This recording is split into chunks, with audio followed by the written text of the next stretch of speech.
Hello, Contrarians, listeners, watchers, subscribers. Here we are with another dual QVR. This one demanded by our patron friend Ryan. Ryan always with the odd outside the box picks with the movies that can sometimes be kind of hard to track. This movie, The Boys, from the beginning, we're in trouble. Why? Because there's a very popular TV show from Amazon Prime called The Boys. So any search for The Boys instantly just floods you with stuff about The Boys and the comic book and that TV show. Once you get past that, there's a lot of The Boys-like projects. But then eventually, if you go through all the stuff, you get to The Boys from 1998, starring, at this point, Contrarians muse, Toni Collette. Contrarians legend. Yeah, and then David Wenham. Wenham. Yeah, we had him on the main feed a good while ago when we did Getting Squared. So we have some experience with Mr. Wenham. We have a lot of experience with Toni Collette. But this is 1998, Alex. Is this pre-Muriel's wedding? No, Muriel's wedding's 94. Okay, so she's already broken out. Yeah, I was looking that over. She's about a dozen films in at this point, and we're just a year removed, of course, from her Oscar-nominated performance in The Sixth Sense. Okay, she's primed. She's ready to go, ready to just abandon these obscure Australian movies and really hit it big in Hollywood. Speaking of obscure to us, no disrespect to these gentlemen, Rowan Woods, the director on this, according to his Wikipedia page, this is what he's best known for, is this and the 2016 television drama series, The Kettering Incident. Oh, yeah, that one. Written by Stephen Sewell. Oh, okay, this is a play he wrote, and then he adapted this for the screenplay for the movie. All right. Okay, so this was a play at some point? Okay, well, I look forward to long monologues, I guess. I know Toni Collette can handle them. David Wenham, we kind of, I wouldn't say that we upset some of our Australian listeners, but maybe they were a little dismayed by the fact that neither of us were super crazy about his performance in Getting Squared. Remember, he's the wacky, he's the the comic relief character that Sam Worthington is supposed to care about, and I just didn't find him funny, and that's really, unfortunately, that's what I think now whenever I see this guy's name, even though he has quite a career. Just going over his filmography before we started recording. I mean, he's in 300, the Lord of the Rings movies. It's Van Helsing. He has a footprint in film history in a way. But you ask me, I'm like, oh yeah, he's kind of like the stoner or the junkie from Getting Squared. So maybe this will change it, and now I'll be like, oh, that's the guy that went toe to toe against Toni Collette in The Boys. We'll see. Yeah, I don't know anything about this movie other than what we just talked about. I don't even know if it's fresh or rotten on the tomato meter. Can look into that for the second segment, but I know what The Boys TV show is about, which is about superheroes gone bad. I don't think that that's what this is going to be about. 88% on Rotten Tomatoes, by the way. All right, so fresh, hopefully. Also, just right over an hour and 20 minutes. So. I was about to say an hour and 26 minutes according to IMDb, so that's promising. We're cooking. The poster shows you, I guess that's David Wenham? Some dude, we're seeing half his face, and he has a mustache, some stubble. I think it's Toni Collette. Toni Collette's in the background, looking kind of sexy. Actually, she's staring directly. If you can believe it. Yeah. All right, let's do this, Alex. We're gonna go watch. Okay, an hour and 26. So we're in 45 minutes. 45. All right, we'll do 45 minutes and then get back here and tell you what's going on. If Ryan is once again trolling us with a pick that he knows we're not going to like, or if he's actually giving us something. He's led us astray or delivered us a gold mine. Yes, we shall see. But we'll be back in 45 minutes.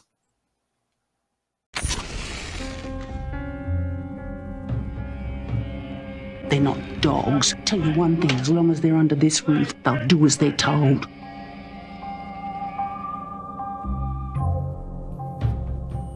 We're all gods. Hello.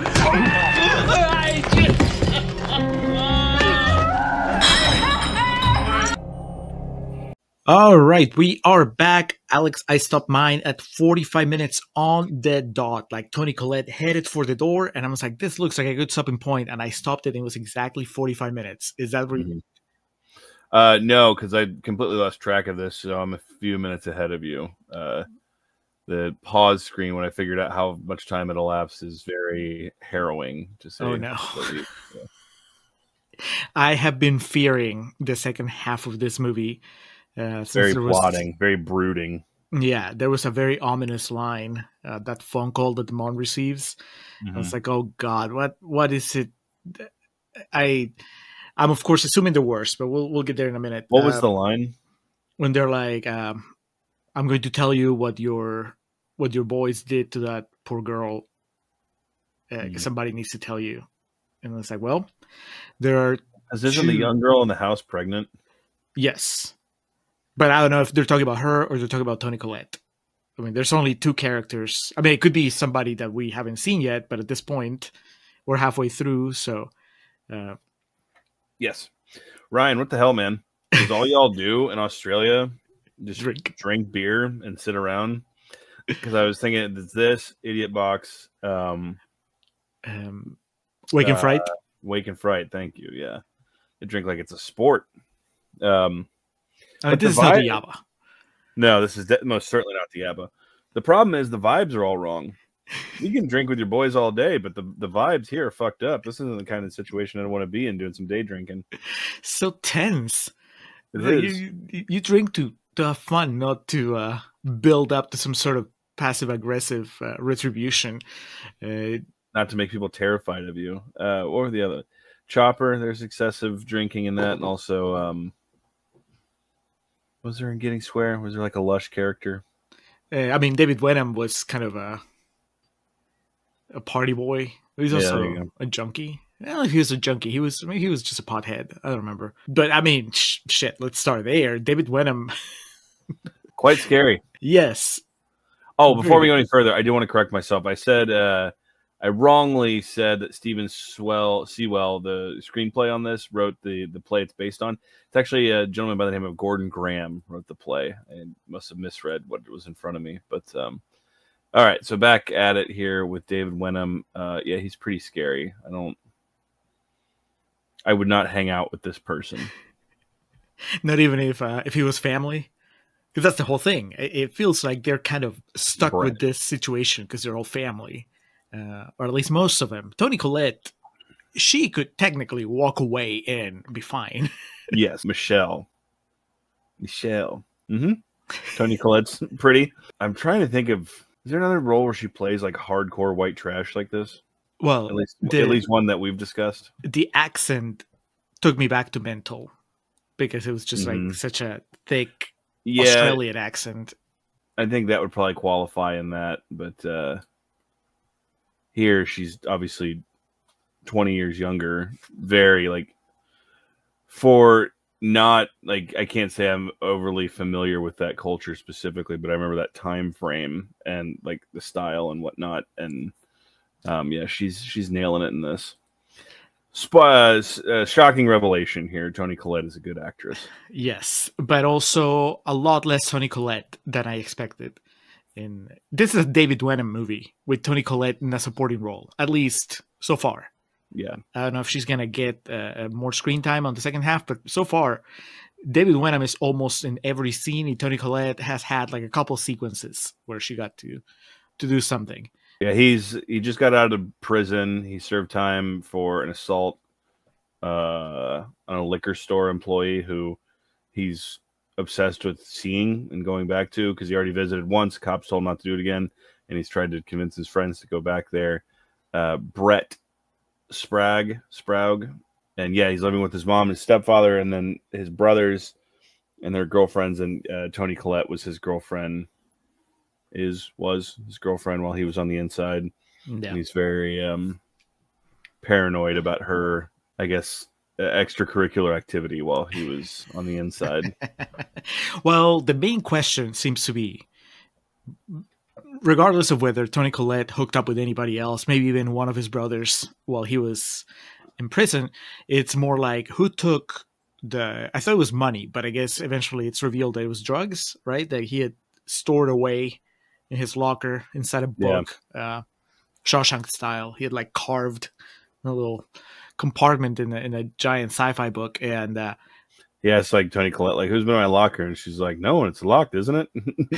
well, apparently not. Somebody. It doesn't sound anywhere near as like quippy and fun as it does with really thick Australian accents. So, so that's. Do you have any guesses as far as who took that? Because everybody's like, what? Yeah, I'm kind of interested to see where things go here. It's just this movie's been just kind of like slowly walking up a hill or a flight of stairs, and I have no fucking idea where we're going. Well, and I like that. We kind of do, though, because they're doing, and you're probably enjoying this, they're taking the Nolan Dunkirk approach that I've called out before. I don't remember which movie, but, where they're like, we're here, but by the way, 18 hours later, and they'll show us something, and then 3 days later, and then 3 weeks later.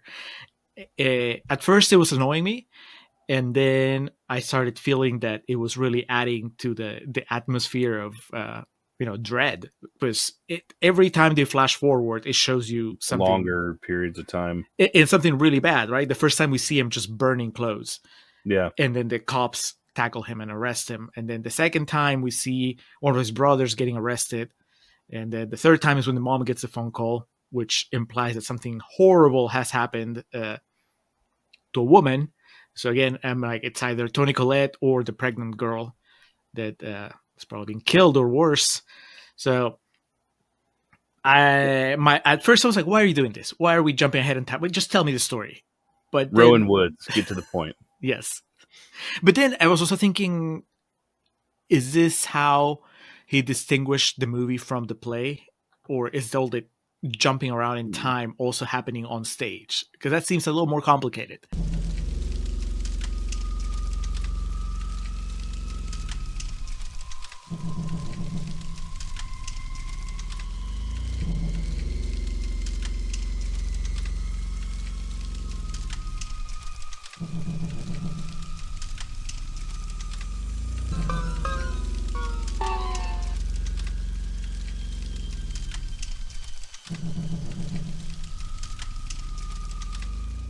Call me square. When I think of a play, I think just of a more linear narrative. I know that you can do a lot of wild stuff on stage, but in this case, it just feels like, I don't know. Did you feel that knowing that it's a play, that's based on a play, was kind of like on the back of your head as you were watching, or did you forget once you started watching it? It was in the beginning, but I've kind of just been doing that thing where I slowly, like, I don't want to fucking white balance my face, so I'm not going to go too close in here, but like, I find myself like leaning closer, and I'm just sitting at my computer watching it, and I find myself just becoming more and more engaged, further inching along to the edge of my seat, trying to figure out what the hell's going to go on. Yeah. So, soundtrack by the Necks, by the way, an Australian avant-garde jazz trio. Very brooding. Yes. And, not too jazzy. At least that's not the impression I got. Imagine, like, the second act is just a bunch of like a bloodletting with like fucking. The mom, I just wrote, where's Jackie Weaver? Every time I think of a mom character that's Australian, I think of Jackie Weaver. And then I second guess myself. I was like, maybe that is Jackie Weaver, but I looked it up. It's not. It's a different actress. Lynette Curran. Yeah, there you go. I mean, she's good, but she's also, like, her kids are wild kids. I mean, her sons, these are adult men that are, I guess, small-time criminals, but also have violent tendencies. And she seems to be half in denial about who they are, but also big-time enabler. Yeah, that's a good word. Out of the way. Yeah, that's a good word. What do you make of one of the brothers? Is it his wife or his girlfriend that just tells him to fuck off and leaves? She's like, I'm not going to be part of this. I was very nervous during that scene where she was telling off David Wenham. David Wenham, thank you. Yes.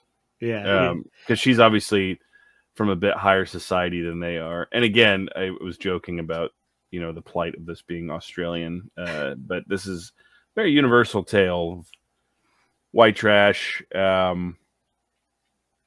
low-level criminal families that all do just kind of, I would call it a commune, but it's looks like a 2-bedroom house that they're all staying in here. So it's, but yeah, during that scene, I was like, I don't like this. I don't like how he's standing. I don't like how he's looking at her. And to be clear, nothing like violent or, well, in the next few minutes that Julio's about to see him, but nothing like shocking or super violent or like,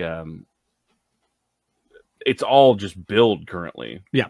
That's making it really like, I'm nervous, in a good way, but I'm nervous going into the second half here. Yes, me too. I just realized as we were talking about it that there's really a third potential victim, because it could be that one, the wife / girlfriend that left. She's the one that gets it, the one that they do something horrible to. I don't know. We're gonna find out. So far, I mean, looks good. I can say that this is successfully rebranding David Wenham in my brain, and I'm not gonna think of. Yeah, if this keeps up, I think this is the performance that's going to be like, I can't really forget this. yeah. Getting Square can be just in the past, and I can just think of him as this really scary guy that was somehow he'd been in prison for 4 years. Is that what it means when he says 4 stars? Who knows? Ryan? Yeah. I sentence you to 5 stars penitentiary. You reached a 5-star level on Grand Theft Auto. Yes. But anyway, yeah, he's been in the pen for a while, and yet he has enough self-control not to be all over Toni Collette, even though she's inviting him to partake. That makes an impression. So got the restraint of a saint, of a monk. Bigger things in mind. It's like, where are my drugs? Where's my rock? All right, and that should be an advert for how far drug addiction can go. Toni Collette looks like she does in this movie. He's like, hey, want to make out? And you're like, nah. The more you know. This is your brain on drugs. All right, let's finish this movie. Prediction: nothing good is gonna happen. This is gonna be. I mean, we know that at least 2 of the brothers are still alive, and we know that a female character is probably not. So, yes, I just hope that it doesn't get too graphic. They all have fun. Yes, yeah. So, in the 3 minutes of difference between your and I's viewing, I got nervous that there was going to be too much, and so far it hasn't crossed any like severe lines, but if this is just like the aperitif, I'm curious man / concerned of what's to come. This is how the second act in the play starts. When everything goes wild. All right.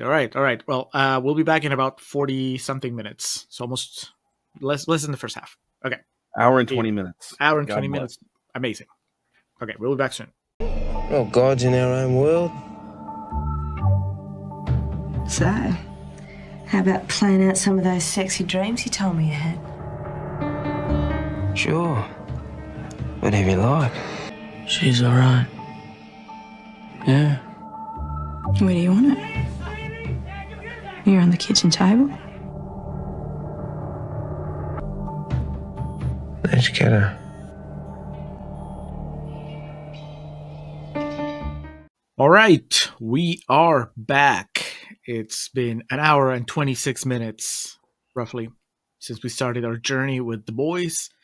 And as predicted, we arrived at a very grim, very depressing, unsettling ending. But it didn't, it wasn't like gruesome. It was what you talked about, worrying there was going to be like, some sort of scene of excess that kind of killed the vibe for you. Yes. At the same time, it was still disturbing because the implication, I mean, what it leaves to your imagination, it's still pretty bad. Yeah, you don't see the actual crime they commit here. You know that they do, though, and right. Exactly to Julio's point, your mind can wander. You can connect the dots, and that's. I wouldn't say it's almost worse. It's a different kind of unsettling, right? Like it's like we can see them attack this woman, or we can imagine what they did in but we know that they ended up in prison, and I don't know. I mean, do they have death penalty in Australia? I was kind of hoping that would be the last bit of it, that we just see them getting to the gas chamber or something. Toni Collette is obviously too terrified to be around them. Yeah. Specifically, Brett. Is it Brent? Brett. Yeah. David Wenham. Who did you catch in the closing credits that he was in the original play? Because they credited all the actors in the... No. They said the movie was based off the play, and they said the play originally was, I believe, in 1991, and he was... I didn't catch all of them, but he was one of the actors listed that was in the play. Okay, no, I didn't see that. I caught that he was a producer, and like in the opening credits, they had his name under executive producer, which I've seen that happen plenty of times. When you get big actor names, they'll become producers. I just thought it was funny that there's a movie where he gets top billing over Toni Collette, which makes sense because she's not really in the movie that much. And then also, he's the producer. Today, Toni Collette would be the producer involved. Australia does not have the death penalty, by the way. Capital punishment in Australia has been abolished in all jurisdictions since 1985.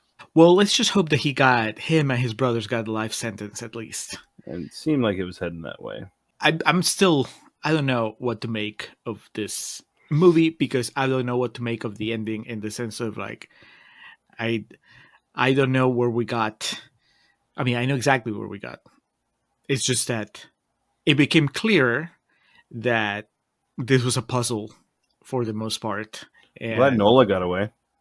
Yes, but that feels like the second half makes it clear, I think, that the writer, the director, the movie is fucking with us, right?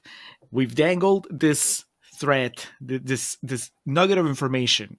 There's a woman that's going to be hurt, and these men are going to be blamed for it. And so now we're just going to put you in different situations where you're going to be second guessing. Oh, is this what happens? Are they guilty? Are they not guilty? Is it Toni Collette? Is it Jackie? Because Jackie comes back at some point, right? Is it Nola? And I appreciate it as a puzzle. But at the same time, when you start just kind of messing with me, they drive past Nola. And so you're thinking, oh, she's the one, right? But then she gets into someone else's car. That's fun, but it's a little cheap. You know what I mean? Yeah. Cheap makes it sound like bad. It's fun. It's fun in the sense it keeps you engaged, right? But I also feel like you're telling me this really gritty, horrible story, and that little detail makes it feel a little more like a movie than... I don't know. It made me second guess it, right? That we're playing so much with the story of what happened instead of just telling me the story. But I also think that the flash forwards are probably necessary, because these characters are so unlikable, and so the more you spend time with them, the less you want to be with them. And so I think that what keeps you hooked to the movie is wanting to find out what happens. It's well, I know what the end point is, so I kind of need to stick through it, even if though I don't like any of them. I want to know, who gets hurt. So I kind of came to terms with this structure. Now, my question to you, Alex, is, as you're watching this, did you at any point feel somewhat sympathetic toward them? David Wenham has a couple moments where you think, oh, for all his flaws, he's a family man. He's going to protect Nola. He forgives her, even though she called the cops on him. Oh no, that scene made me very uncomfortable. Oh, me too. Or something. No, I have no sympathy for David Wenham in this movie. He's obviously a psychopath, and his brothers are idiots too. The one that looks like drunkenly bloated Australian Ryan Gosling, the one with the sideburns, he had a chance to get out, and he's fucking Kevin Von Erich or something. He's like, I need my brothers. So no sympathy. Even though no sympathy, but did you ever consider they could be innocent? Because he's claiming his innocence. We don't know. The movie doesn't tell us for sure that they're guilty until that very last shot. So Yeah. did you think? Because I found You could also believe he's innocent because they fucking took acid, so he may not remember any of it. Fair, Yeah. but the movie wants us to wonder, right? That's true. Yeah. So I found myself, even though I was 100%, I believe that they were capable of hurting people. I honestly didn't know, right? Like when they drive past Nola and it turns out that she gets in someone else's car, my thought was, oh, they're gonna get blamed for something that happens to this girl, but they're gonna be innocent. And then even at the end, right, they're watching this girl at the bus stop, and I'm thinking, are we gonna see them drive away? Right? They consider, but then they drive away, and then somebody else attacks this girl, and they get blamed. But no, I mean, it's very, very pretty clear. haunting. Last line of the movie is David Wenham saying, "Let's get her." Yeah, what a piece of shit. Yeah. Yeah, Gideon Square is so far back in the rearview mirror. Just through the looking glass with David Wenham. I think that's...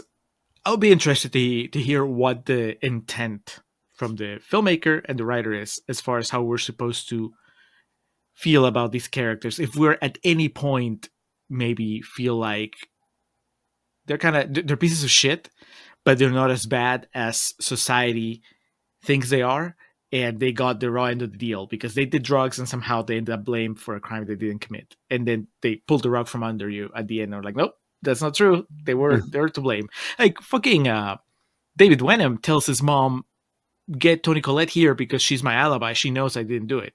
So that made me think, okay, maybe she comes back at some point in the movie and they spend the night together or something, but that's not what happened. No, he's just cuckoo. And good on her, because, you know, he assaulted her in the one scene where you think they're going to have sex and then he can't perform and she kind of busts his balls about it. And then, God, it's pretty haunting how he keeps as like a key... he holds on like a keepsake to her scrunchie that he yanked out and has a bunch of her hair in it still. Yes. Pretty off-putting, to say the least. Some of the dialogue, and that's pretty funny, though, of like, and not during the assault, but prior to it, of like, he like looks at her, he's like, I want it now. And she says, like, oh, you're a real fucking Casanova, aren't you? Like, you know, just fucking with him. Yeah, and that's the last bit of dialogue Toni Collette gets in the movie because we see her, but she doesn't speak. Yeah, she exits stage left. And that's like good because all too often you see in movies and sadly in real life in situations like that, people just forgive and come back. And so it was, you know, the fact that there were smart characters in the movie, you know, smart being relative, but, you know. Well, she definitely seemed to be the most aware, I think, out of that group of people. The most she aware. Sounds like the mom, like they're just fucking, you need to tell them to do something. And yes. Surprisingly, Toni Collette outshined as far as acting goes in this movie, but I think it's safe to say the Toni Collette contrarian streak's still alive. Yes, she's a good actress. Yeah, David Wenham is very haunting. Yeah, chilling even. We never find out what happened to his drugs. It's a red herring, right? They build up. Because those are not the drugs that they're doing at the end, right? I don't. They were in his book though. But that's a different, right? Was it a different book? I assume so. Well, now I'm going to watch this again because I thought those were what he was looking for at the beginning, and he was just fucking with Toni Collette.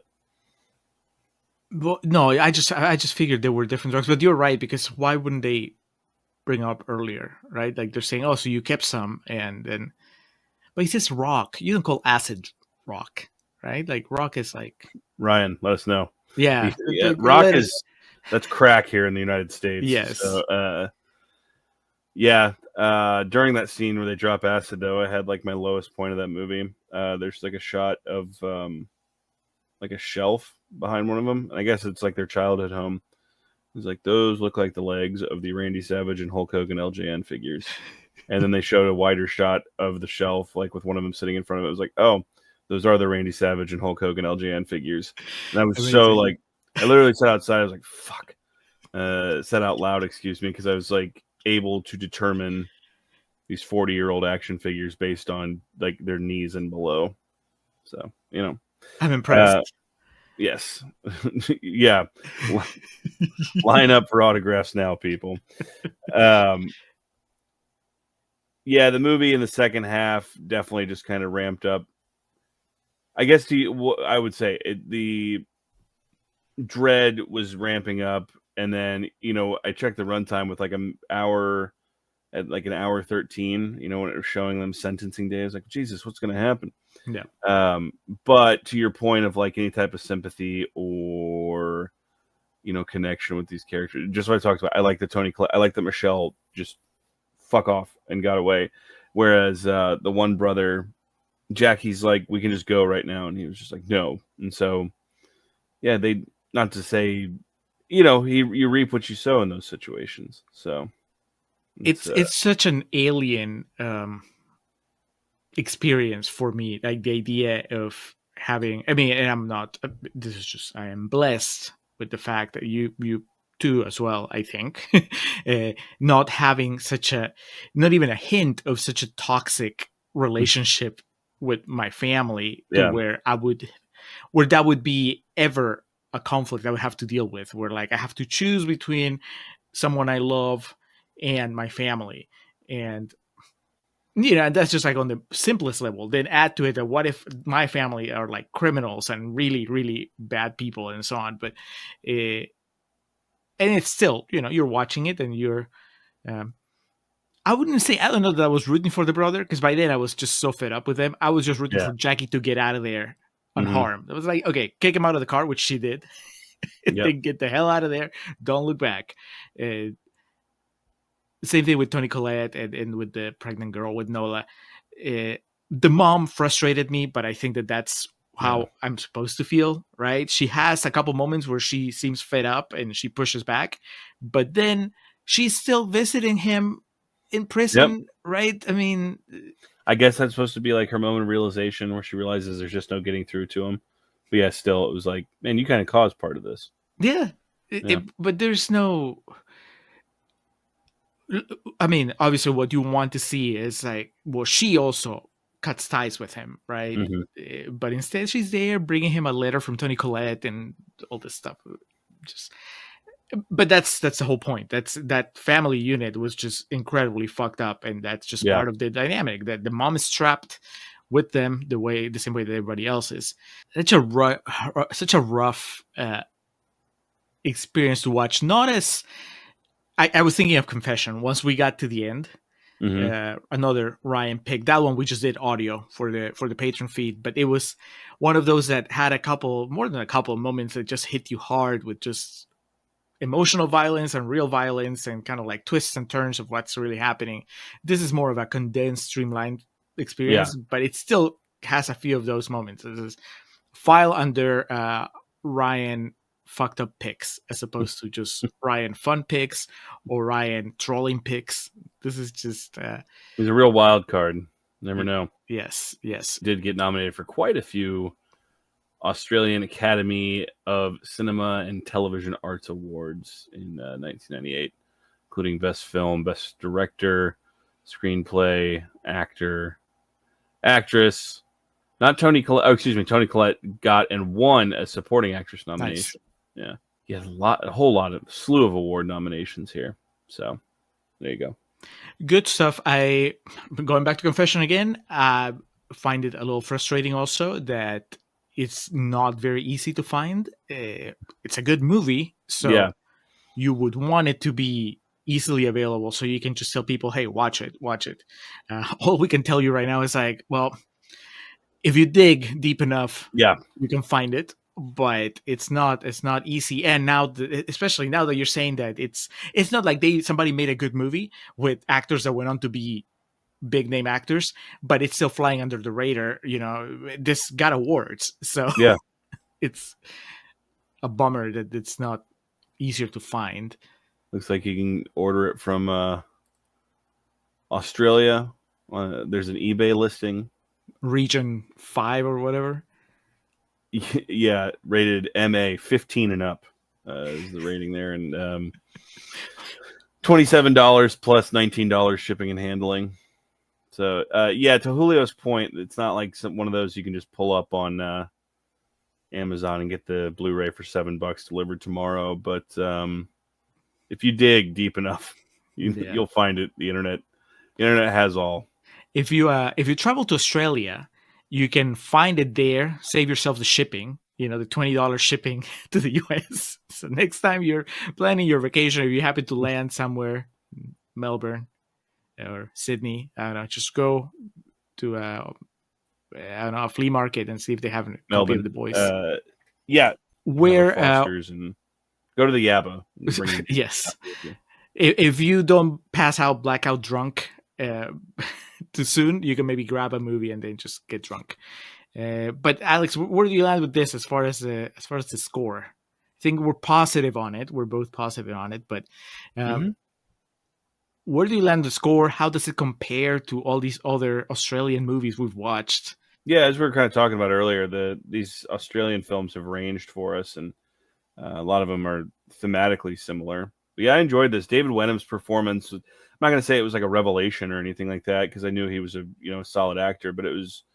I'm definitely going to remember it. It's going to be the thing I think of when he comes up or I see him in anything else now. Yep. And Toni Collette is obviously awesome. It's definitely an unsettling movie, and not necessarily one that I would like race back to watch, but definitely a conversation piece now and something I can recommend to people, even though it is difficult to track down. But yeah, I enjoyed is a strange word to use when describing, watching this movie, but I'd give this a B, like dead center B. It's effective. There you go. And yes. I'll replace enjoy with another E word and say effective. I agree. I'm going to go with 4 stars. It kept me hooked. Like I said, there's a tiny part of me that resents the mind games on the second half, because it almost feels like going back to fun, it almost feels like we're having a little too much fun with the concept of these 3 men committing a horrible act. And they're like, oh, but let's just keep you guessing to see what happened. I was like, come on. This is not like fucking Knives Out by Rian Johnson. Like, don't make it a murder mystery. Just tell me a hard-hitting story about this. And then honestly, like you, it's not like I'm planning to revisit it anytime soon. But if I ever did, I think that I would try to maybe focus on whether the movie's saying anything about anything other than, is the movie saying anything, or is it just trying to give me this snapshot of violence and, toxicity? Yeah. Really, telling me it's not like anybody, maybe I was gonna say nobody learned anything. Well, maybe Toni Collette learned that she needed to get the fuck out, but yeah. It's still, it feels like it's just missing that extra bit for me to go 5 stars. This is an amazing movie. Still, it's really good. Ryan, you did good. Agreed. And Toni Collette adds another notch to her Contrarians belt. She just keeps just wrapping around now. Dude, yeah. But anyway, that's it for this QVR. Alex, I think, don't quote me on this just yet, but I am fairly sure that our next video review is going to be another dual one, and is going to be Aliens vs. Predator Requiem. Not the first one, the second one. Let's go. Yeah. Very, very different from this in all aspects. Availability, themes, maybe even the lightheartedness. Look forward to that. So if you find a way to watch The Boys, please do, and let us know what you think. And if not, well, at least you have this video to give you an idea of what you're missing out on. But that's it. Thank you for watching, and we'll talk to you again soon. Take care. Summer of